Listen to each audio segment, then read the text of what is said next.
Il existe des films profondément déstabilisants, au sens où ils n'énoncent rien, mais contiennent en leur sein une infinité de pistes, une quantité monstrueuse d'éléments cachés, à déchiffrer et à relier, comme des fragments d'un tout qui finit par prendre forme. Tout est déjà là, visible aux yeux de tous, ou plutôt à ceux qui veulent bien se prêter à l'exercice. Si vous cherchez des clés de compréhension, vous êtes au bon endroit. Installez-vous, vous regardez un épisode d'Expliquer à ta mère.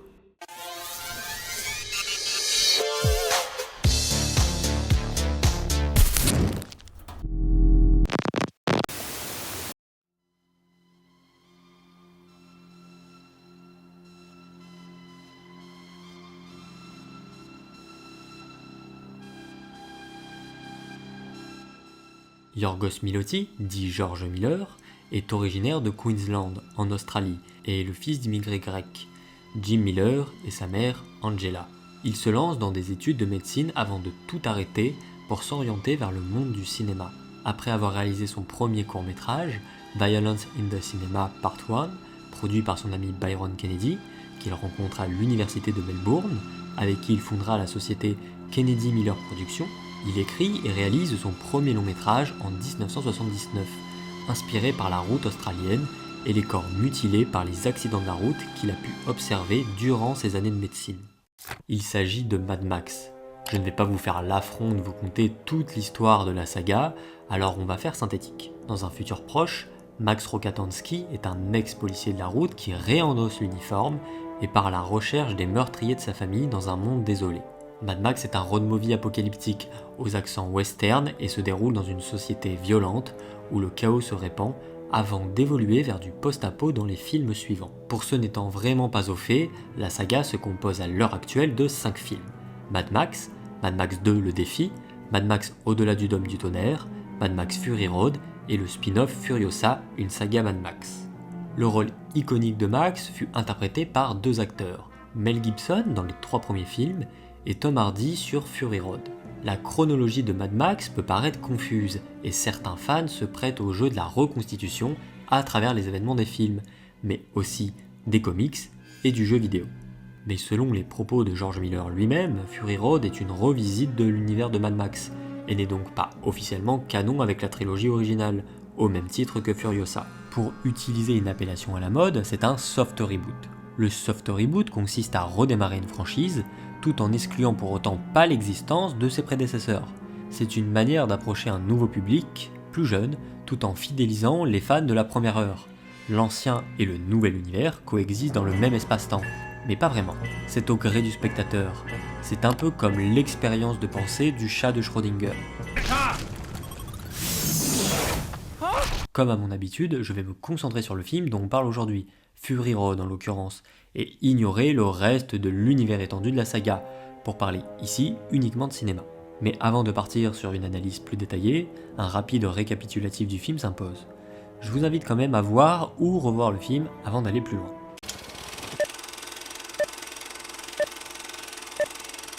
À la suite d'un cataclysme nucléaire, le monde n'est plus qu'un désert aride, où la civilisation s'est effondrée. Max, un homme solitaire, est capturé par les Warboys, soldats fanatisés du despote Immortan Joe, et réduit au rôle de poche de sang, pour Nox, un jeune guerrier aspirant au Valhalla, un paradis pour guerriers téméraires.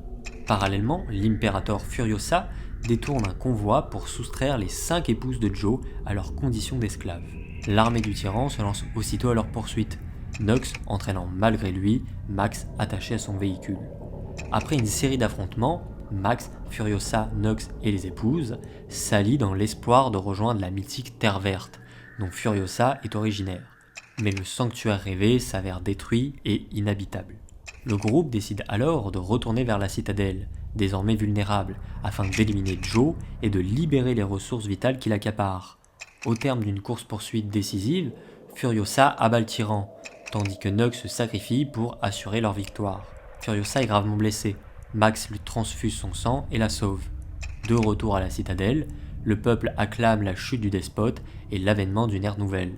Max, quant à lui, choisit de s'éclipser anonymement après un dernier échange de regards avec Furiosa.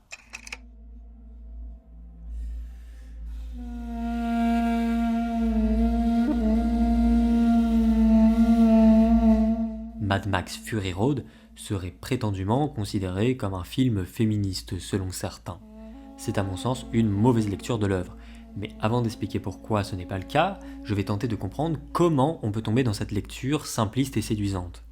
Avant tout, le personnage de Furiosa vole la vedette à Max, qui devient par moments un personnage quasiment secondaire dans l'intrigue, ainsi que sur le temps d'écran. Il subit plus les événements qu'il n'y participe, en opposition à Furiosa, qui est à l'origine de la bataille et des événements du film. Elle est représentée comme un personnage de femme forte, et tente de créer une forme de sororité contre le joug tyrannique d'Immortan Joe. Le film décrit un monde dans lequel il y a une différence évidente entre le traitement imposé aux femmes et celui réservé aux hommes. Ce que je comprends derrière les enjeux de cet univers et les événements qui s'y déroulent est que le film propose plutôt de montrer ce qu'est un monde masculiniste et patriarcal, poussé jusqu'à l'extrême dans ce qu'il a de plus pervers. Les femmes, dans l'univers de Fury Road, sont des pondeuses ou des nourrisseuses, à l'exception de Furiosa. Les hommes fétichisent le passé et les véhicules, qui sont des inclinations ordinairement plutôt masculines. Les faibles, eux, sont écrasés et dominés. Dans une lecture sommaire, on pourrait accorder à Fury Road d'être un film féministe, mais ce ne serait pas rendre hommage à la justesse. Peut-on vraiment appeler un film féministe lorsqu'il dénonce les travers d'un régime masculiniste ? Le féminisme, dans cette définition-là, serait alors un mouvement réactionnaire en lutte directe contre le masculinisme ? La pensée féministe connaît des manifestations et des variantes à l'échelle mondiale. Ce n'est pas un mouvement uniforme, mais un ensemble de mouvements et d'idées politiques, sociales et culturelles. Sans refaire l'histoire complète du féminisme, car ce n'est pas le sujet de la vidéo, mais le sens des images, historiquement, le féminisme se donne pour objectif de corriger les inégalités structurelles qui placent les femmes en situation de désavantage. Le masculinisme postule que ces dynamiques correctrices engendrent en contrepartie une marginalisation des hommes. Il se positionne alors comme un mouvement en réaction au féminisme. Tandis que le féminisme tente d'ouvrir le champ des possibles et d'être un mouvement d'émancipation en accord avec les enjeux sociétaux contemporains, le masculinisme réduit cela à un jeu de domination manichéen. Et ma question est la suivante. Où est le féminisme dans un film qui montre un renversement du pouvoir masculin vers le pouvoir féminin ? On ne parle pas ici d'un changement de régime politique radical, mais simplement d'échanger une figure masculine par une figure féminine. On peut spéculer sur les intentions de Furiosa et les changements potentiels qui arriveront après sa prise de pouvoir, mais ça reste uniquement de la spéculation. Le film ne montre en aucun cas un progrès féministe en soi. La potentialité n'aura jamais pour qualité que d'être une valeur claire et objective. Le portrait psychologique de Furiosa, dressé dans Fury Road, nous montre une femme qui voit la société matriarcale comme un antidote face au poison patriarcal. Les hommes représentent la mort à travers leurs rudes règles virilistes.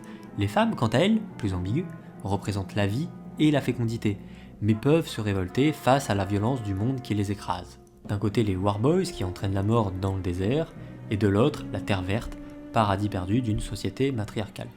C'est un peu schématique pour soutenir l'idée d'une proposition féministe radicale. Je dirais même que cette vision des choses est plutôt masculiniste. Un point problématique subsiste néanmoins. L'œuvre demeure volontairement silencieuse quant au devenir de la citadelle après la victoire de Furiosa. Rien ne permet d'affirmer si une expérience d'inspiration communiste s'annonce, ou, au contraire, une forme de matriarcat institué. La fin, jouant sur la verticalité et la montée des héroïnes, semble plutôt annoncer la consolidation d'un nouveau régime de domination, cette fois sous l'autorité de Furiosa. Rien ne contraint à cette interprétation, mais le film, en laissant un flou dans la configuration post-victoire, ménage précisément ce risque d'un simple transfert de souveraineté, plutôt que d'une véritable refondation du pouvoir et de ses modalités. En d'autres mots, dénoncer le masculinisme et le modèle de société patriarcale qui idolâtre le passé ne suffit pas à faire de Fury Road un film féministe. Et encore moins le fait de valoriser des femmes fortes. Le cinéma à visée populaire véhicule en permanence l'idée d'une femme féministe en pleine puissance. Les femmes voient leur idéal d'émancipation progressivement réduit à une injonction d'audace autocentrée, répétée jusqu'à l'épuisement, comme si l'affirmation d'un tempérament volontaire suffisait à incarner le féminisme. Helen Ripley, Sarah Connor, Wonder Woman, Beatrix Kiddo ou encore Furiosa incarnent des figures emblématiques de femmes fortes dans la pop culture. Mais peut-on réellement considérer qu'avoir des répliques viriles et manier les armes suffit à faire d'un personnage une icône féministe au cinéma ? Ces représentations semblent davantage correspondre à la vision masculine de ce que serait une féministe, plutôt qu'à l'attente ou aux expériences du public féminin. Que fait-on des propositions à échelle plus humaine et intimiste comme Jeanne Dielman, Persépolis ou Antoine Éloy? L'héroïne féministe est-elle vouée à se limiter au cinéma d'action testostéroné et à singer les hommes en manque de virilité? C'est cela le féminisme selon Fury Road? Pour qu'une femme survive dans un monde d'hommes, elle doit se couper les cheveux, s'habiller et se comporter comme un homme? Le film de Miller semble davantage questionner le féminin que le féminisme. Néanmoins, si le sujet du film n'est pas le féminisme, de quoi parle le renouveau de la saga Mad Max?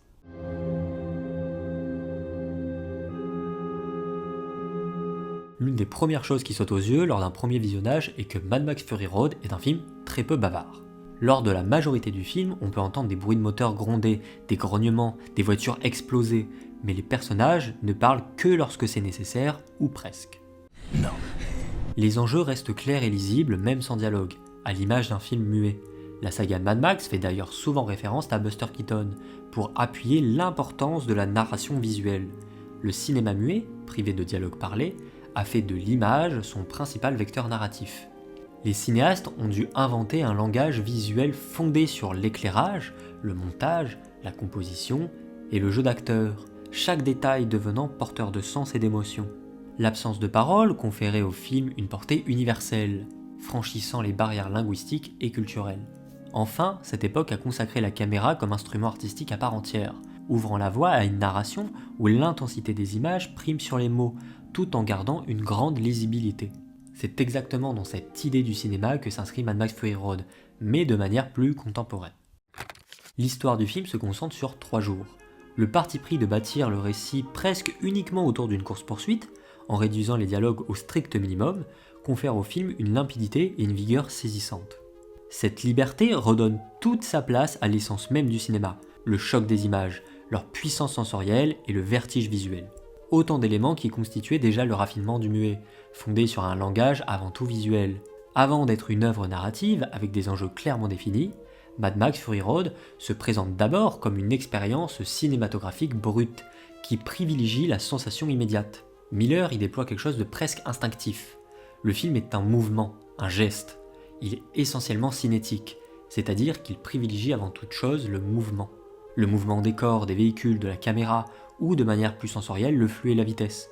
Dans les arts plastiques du XXe siècle, l'art cinétique explorait les illusions d'optique et la perception du mouvement. Transposé au cinéma, cela donne Fury Road. Il y a un rapprochement évident à faire entre le corps et la machine. Le corps parfois devient machine. Il est perpétuellement en mouvement et abîmé comme les véhicules. Le sang est une ressource énergétique importante, à l'instar du pétrole dans cet univers. Les Warboys d'Immortan Joe souffrent de malformations et de diverses maladies dégénératives. Leur système immunitaire est affaibli, ils nécessitent en permanence des transfusions sanguines pour survivre et pouvoir combattre. La comparaison avec les véhicules et le pétrole paraît alors évidente. Max est d'ailleurs utilisé comme un moteur durant une partie du film, et le médecin est crédité dans le générique comme le mécanicien organique. Cette idée de mélanger le corps et la mécanique peut rappeler le film japonais Tetsuo, réalisé par Shinya Tsukamoto, qui raconte la même chose mais de manière encore plus expressive. Le corps du protagoniste dans Tetsuo, le salaryman, n'est pas comparé à une machine, il devient la machine, à l'image de Furiosa avec son bras mécanique. Les deux films ont aussi pour point commun que de valoriser le mouvement et la vitesse avant toute chose. Ils le font dans des registres différents, mais se rejoignent dans cette obsession contemporaine. Tsukamoto montre un corps humain littéralement fusionné avec la machine, pris dans un flux mécanique incontrôlable. Miller, lui, met en scène une humanité réduite à des corps ressources, lancée dans une lutte où le carburant et la vitesse sont les seules richesses. Dans les deux cas, l'aliénation technologique, qui se traduit par la vitesse, est la substance expressive du film. Nos sociétés modernes glorifient la rapidité. Ces films en donnent une version exacerbée, le mouvement continu comme métaphore de la modernité, à la fois fascinante et destructrice. L'accent mis sur la dynamique et la puissance des images, héritées du muet et de l'art cinétique, préfigure un cinéma capable de dépasser la narration classique, frôlant l'univers de l'art psychédélique, où le ressenti sensoriel prime sur le récit.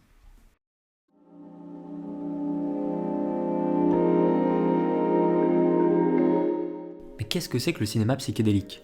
C'est un type de film qui puise son inspiration par le mouvement artistique du psychédélisme, et qui, comme son nom l'indique, est très rattaché aux drogues psychédéliques. Ce type de film rappelle en général les effets sensoriels que l'on ressent après une prise de psychotropes. Cela se traduit par exemple par des effets visuels ou des narrations expérimentales. Par exemple, un récit non linéaire, des distorsions visuelles, des couleurs altérées ou simplement les films psychédéliques peuvent faire directement référence aux drogues. Mais quel est le rapport avec Mad Max Fury Road ? On a plus tendance à penser à des films surréalistes comme Un chien andalou de Luis Buñuel, des westerns hallucinés comme El Topo d'Alejandro Jodorowsky, ou des films plus expérimentaux comme L'étrange couleur des larmes de ton corps de Hélène Cattet et Bruno Forzani. Mais le cinéma psychédélique est bien plus vaste que ça, et Fury Road en est un parfait exemple à mon sens. Ce qui saute aux yeux avant tout, c'est la colorimétrie du film. Les couleurs altérées, plus vives, voire complètement fantasmées, comme cette nuit américaine bleutée, peuvent rappeler directement les couleurs observables durant une expérience psychédélique. Ces jeux de contraste entre les teintes orangées et bleutées participent grandement au cachet du film et lui confèrent un univers visuel très particulier. Je pense instinctivement à la séquence dans La tempête de sable qui vire quasiment au rouge et ces éclairs qui rajoutent des effets stroboscopiques. D'ailleurs, une version en noir et blanc du film existe, intitulée Mad Max Fury Road Black and Chrome. Le réalisateur prétend qu'originellement, le film était pensé ainsi, avant de se voir refuser de tourner un blockbuster entièrement en noir et blanc. Les producteurs pensaient que cela était trop risqué. J'ai sincèrement du mal à y croire, au vu de l'importance des jeux de couleurs dans la version cinéma. Et cette version, aussi belle soit-elle, avec ses contrastes peut-être encore plus prononcés ici, je n'imagine pas comment le film a pu être pensé autrement qu'avec de la couleur. Il s'agit à mon sens d'un argument marketing pour vendre davantage de Blu-ray de cette version alternative, même si elle fait écho avec l'ère du cinéma muet et les films de Buster Keaton que j'ai mentionnés plus tôt. Tout ça pour dire que la version Black and Chrome fait sens, mais j'ai du mal à croire qu'elle devait être la version finale. Revenons sur le côté psychédélique. La temporalité du film se voit aussi altérée. Il y a ces flashbacks hallucinés avec une petite fille qui se fait pourchasser et écraser, les nombreux slow motion éparpillés dans le film qui ralentissent le temps, et quelque chose d'un peu plus curieux qui arrive à quelques reprises, c'est l'accélération.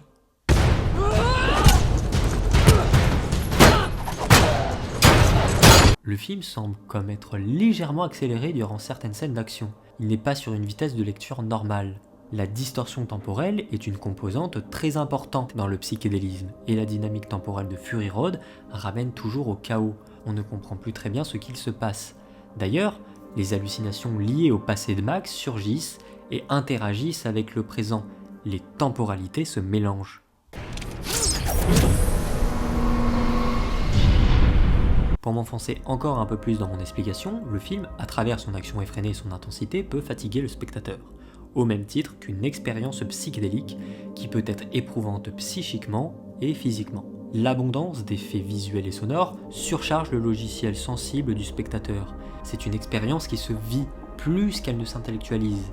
Encore une fois, tout comme une expérience psychédélique. Les sensations, et particulièrement les sensations liées à la vitesse, sont le principal moteur du film, le reste étant assez facile à assimiler.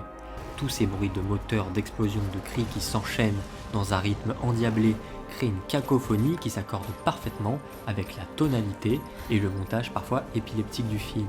Ce qui compte, c'est de nourrir sans cesse le grand spectacle qui s'offre à nous. Les personnages, les situations ou la matière sonore et plastique ne sont que des carburants qui propulsent ce grand spectacle à la manière d'une énorme machine psychédélique. Ce qui n'est pas sans rappeler, à moindre échelle, une autre grande saga du cinéma divertissement.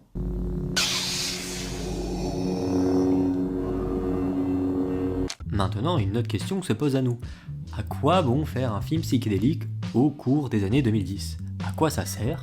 Et qu'est-ce que ça raconte ?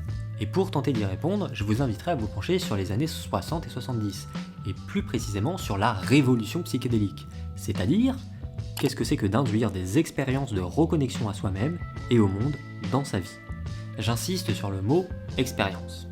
Je ne parle pas ici de prise de substances psychoactives dans une démarche récréative ou spirituelle, mais bien d'expérience au sens large. Le fait d'éprouver une sensation dans sa réalité. Et l'art, au même titre que la méditation, la prise de substances ou encore l'hypnose, peuvent amener à ces états de conscience modifiés.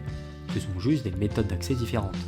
Et je crois que l'une des propositions majeures de Mad Max Fury Road réside précisément ici. Qu'est-ce que c'est que de s'introduire dans un esprit créatif comme Miller, qui plonge dans ces espaces de perception modifiés?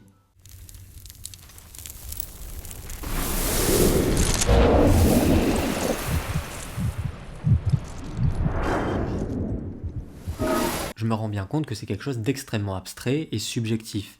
Peut-être que certains me prendront pour un fou, et ils auront peut-être raison, mais c'est un axe de lecture que je trouve très stimulant. Je veux dire par là, à quoi bon proposer une forme psychédélique?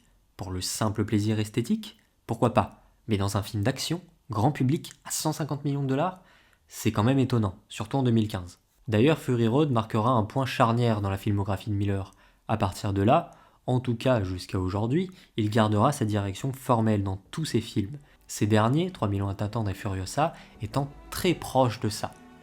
Adopter une forme plutôt qu'une autre, c'est évidemment signifiant. La forme du cinéma psychédélique permet plus d'audace visuelle, des jeux de textures, de couleurs, des propositions de montage plus expérimentales, et ce, même dans un cinéma grand public. Mais cette forme propose à mon sens une expérience plus triviale dans notre rapport à l'art, moins intellectuelle, dans tout ce que ça a de positif. Ce qui ne veut pas dire qu'on ne peut pas intellectualiser le film et notre rapport à celui-ci plus tard, mais durant son visionnage, le film nous invite plutôt à adopter la posture d'un spectateur passif plutôt qu'actif intellectuellement. Fury Road est assez clair dans ce qu'il raconte, et même dans la manière qu'il le raconte. Pour le dire grossièrement, Fury Road n'est pas 2001 l'Odyssée de l'espace ou Solaris, pour citer deux autres films psychédéliques, mais qui appréhendent le psychédélisme de manière très différente. Il n'existe pas de définition rigide du cinéma psychédélique, mais si je devais essayer d'en dresser les contours, je dirais que c'est une plongée vers l'inconscient qui s'éloigne des lectures rationnelles. C'est un espace où le sens narratif s'efface derrière l'impact visuel et sonore. Les formes narratives classiques ne peuvent pas traduire l'expérience psychédélique, car celle-ci est avant tout non-verbale, sensorielle et cosmique, comme si le cinéma psychédélique déplace l'expérience vers le sensoriel.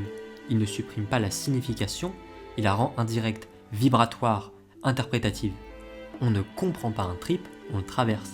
Alors le film invite à vivre plutôt qu'à comprendre. Mais cela ne veut pas dire qu'il est vide de sens. Il déplace simplement le sens ailleurs, dans une zone liminale entre le rêve, l'hallucination et le symbole. Si vous appréciez mon travail, vous pouvez m'aider en aimant et en partageant cette vidéo. J'espère que vous avez passé un bon moment devant cette analyse.